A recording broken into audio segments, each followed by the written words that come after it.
Hey, have you ever thought about having a podcast of your very own? If so, great news. Spotify has a platform that lets you make one super easily, then distribute it everywhere and even earn money. It's all in one place for free. It's called Spotify for Podcasters, and here's how it works. So, Spotify for Podcasters lets you record and edit podcasts right from your phone or computer. So, no matter what your setup is like, you can get started creating as soon as today. Then you can distribute your podcast to Spotify, and everywhere else podcasts are heard. Video podcasts are also available on Spotify, so that's pretty cool. And with Spotify for Podcasters, you can earn money in a variety of ways, including ads and podcast subscriptions. And best of all, it's totally free with no catch. Ever since I discovered Spotify for Podcasters, I really just feel like it's taken my podcasting to a whole nother level. So I highly recommend you give it a try if a podcast is something that you've been thinking about as well.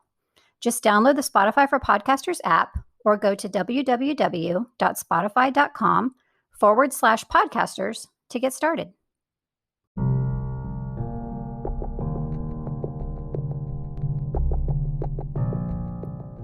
Hey there, I'm Julie, and this is the Married to Addiction podcast. If you're here, then you're probably what I call my secret sister. We're in a situation we never asked to be in and fighting a battle we never wanted to fight. We're faith-filled women who are married to an alcoholic, and it affects every inch of our lives.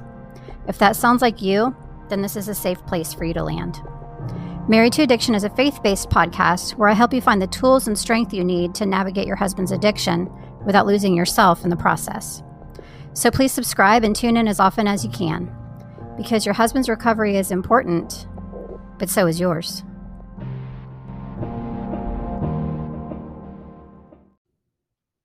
Okay, so it's July, and I have two exciting announcements to make. First of all, hopefully you have heard already, but if you have not, I just released my brand new Married to Addiction digital studies. I am super excited about these because they are the only Bible-based studies that are designed specifically for the wife of an alcoholic. So what are they? They are downloadable, printable studies that are Bible-based, and they're designed to help you conquer some of your biggest challenges as the Christian wife of an alcoholic. So there are 3 that are currently available. The first one is how to activate more trust in God. It is basically a roadmap to letting go and letting God. Now, how many of us have a problem with this concept when our husband is addicted? Pretty much all of us. It can be difficult. The second one is how to deepen your relationship with God, because another thing that we really have an issue with a lot of the time is faltering faith, because we're wondering, like, where even is God right now? Why is this happening to me? And it can definitely affect our relationship with Him. And then the last one is activating self-worth. So this one is a roadmap to ditching self-doubt and fully embracing who God says you are. So our self-esteem can really take a hit when we're married to an alcoholic. We can start to feel unworthy, unloved. So this digital study is specifically for you if you are feeling those feelings. You can also buy the bundle, which is all 3 of them together, and you can save money if you do it that way. So that is my first exciting announcement.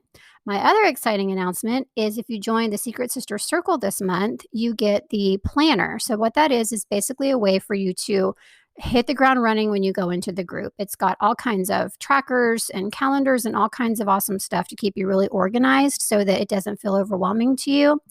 But bonus is, you not only get the planner if you join in July, but these 3 studies are actually part of the Secret Sister Circle. So those are all included if you join the membership as well. They're part of the curriculum over there. So if you want either one of these, all you have to do, of course, is to go to marriedtoaddiction.com.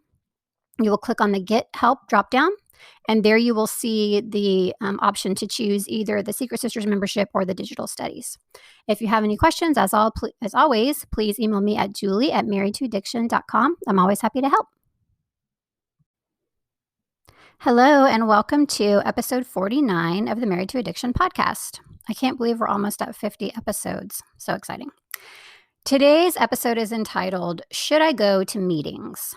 And this is something that I personally struggled with kind of a lot, especially at the beginning, but even on through, my journey with my husband through this, it was something that really was difficult for me. And it's not always for people. Sometimes, it's an immediate no-brainer and they're good about going and attending regularly, but that wasn't the case for me. So this is for those of you who kind of feel like I do, where you're really just unsure about the whole meeting thing, you're uncomfortable about it, all of that stuff. So, as I said, I was very apprehensive about going to Al Anon meetings. And I realize that everyone is different. So, some of the things that I'm talking about today aren't going to pertain to you. Maybe only some of it will. Maybe all of it will. Maybe none of it will. But just stick with me here because there's a few different points that I want to raise around this. So, anyway, I had a really hard time with the concept of meetings in general. And I remember a friend of mine who's still a really close friend to this day. Her husband had gone through addiction and she had gotten involved in Al Anon, and it had been super helpful for her. And so I remember her telling me, you need to go to meetings. And she didn't push me about it.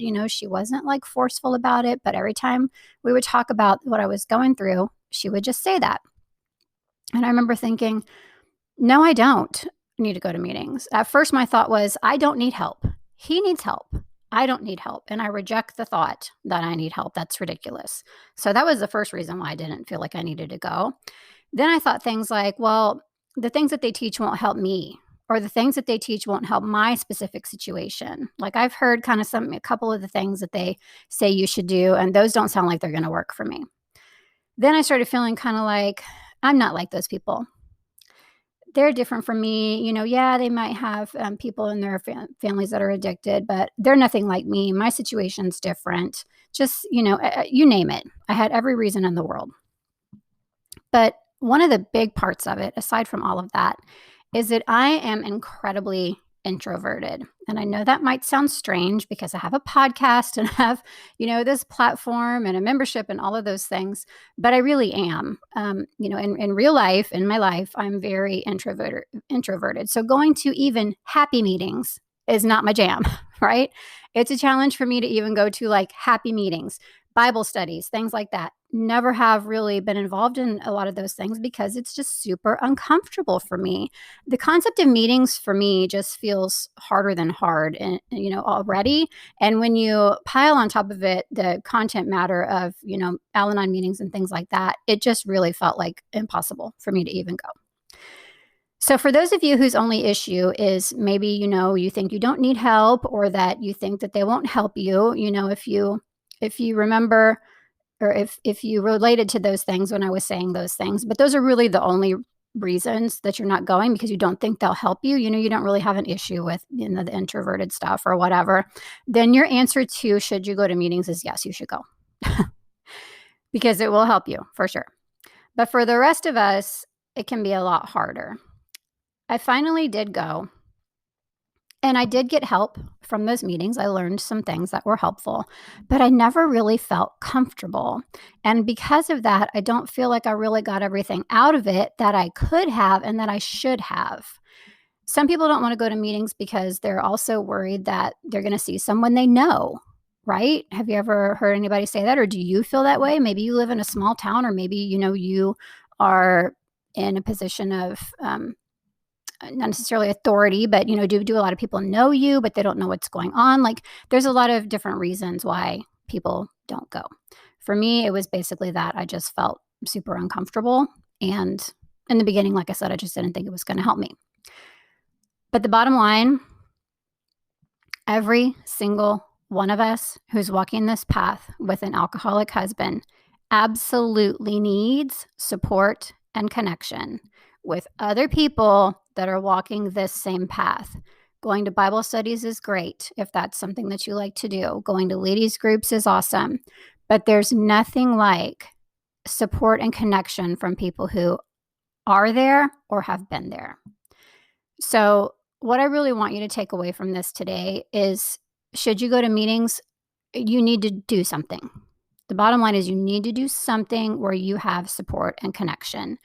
So another option for you, if Al-Anon feels uncomfortable, if those types of meetings and stuff feels uncomfortable to you, maybe private counseling might be something that you might want to look into. The only thing that you're going to be missing with that, however, most likely is the person that you're speaking with may lack, may not have relatable experience themselves to really be able to fully understand. I mean, obviously they're licensed, they're they're completely capable of helping you.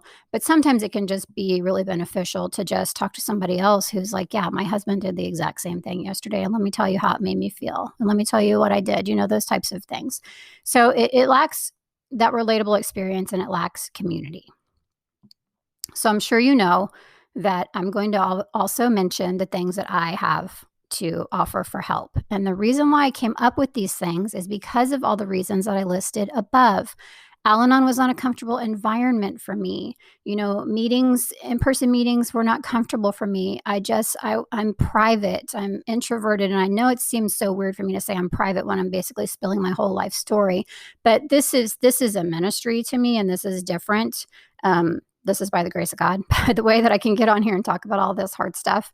But before, when I was going through it, no one knew. I kept it to myself, and I wanted it to be private. So what I wanted to create is something that I needed back then. When I was the girl who was sitting on the floor of my closet with tears streaming down her face, trying to find help, private help, online help, help for a wife, Christian help. It was not available anywhere. And trust me, I looked. So that's why I created the things that I've created for people who want help but don't want to feel exposed. Those are what my offerings are for. That is the person that my offerings are for. So let me just tell you briefly about, I'm sure you're well aware of, the fact that I have a program and a membership, but let me just tell you a little bit about them as it relates to this subject. So the program that I have is a 30-day online program. And you log on to a private portal where you have a username and a password. And with that, there's no community component. So if you're still at the point where you don't want to talk to anybody else about it, you don't want to, have anybody that you can hear what they're going through that has relatable experience, you just want it to be completely private, just you and your computer, that is for you, the Married to Addiction program. The Secret Sister Circle is all done online as well. Same thing. You have a username and a password where you log into a private portal to view the lessons and the worksheets and the exercises and all of those good things. But you also do have the community component. But here's the thing about that. If you are still a private person or you are still an introvert and that feels a little bit for you, you can remain anonymous in there if you want. You can sign up. It's not on Facebook. The community is off of Facebook. So you can sign up using an alternative, like an alternative name if you want. You don't have to use your real name. There are no group introductions, and I do that on purpose. When somebody enters the group, I don't say, hey, everybody, welcome Joyce, or whatever it is, because some people don't want to be called out like that just in general, but especially people don't necessarily want to be called out like that when they enter a group about something like this. They don't want to have to share their life story right away. Maybe they don't ever want to have to share their life story. Maybe you just want to get in there and read. That's fine.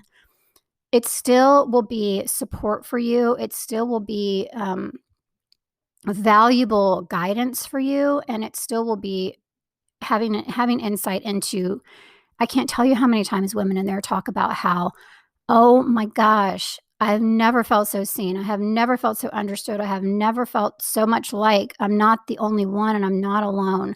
So you can be in there without having to use your real name, without having to introduce yourself. And we do have Zoom meetings once a month. You can come into that Zoom meeting with your camera off, with your mic off, and just sit there and listen if you want to. So I really have tried to build my offerings that I created, keeping that person in mind, that person who desperately wants help, who needs help, but they don't want to feel exposed. So should you go to meetings? Maybe. Meetings might be your thing. And if they are, I absolutely encourage you to go. But if you don't go to meetings because you do fall under that criteria of it just really not being a place where you feel safe in whatever way, I just want you to know that there are some other options available to you. And those are my online program and my online membership. So I hope that that's been helpful for you. Bottom line, get some help for yourself in any way that you can. As always, thank you so much for listening, and I will see you next time.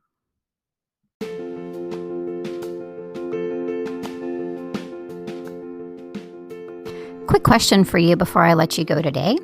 Have you been to the Married to Addiction website? If you haven't, I would love if you would go pay it a visit. It's just marriedtoaddiction.com. And over there, you can see just a lot of different information about my podcast. There is a blog on there. There's some free resources for you. And there's also a few ways that you can actually get some help if you need a little more help and direction and support as you travel this difficult path with your addicted husband. So if you haven't yet, please go visit marriedtoaddiction.com. Thanks so much.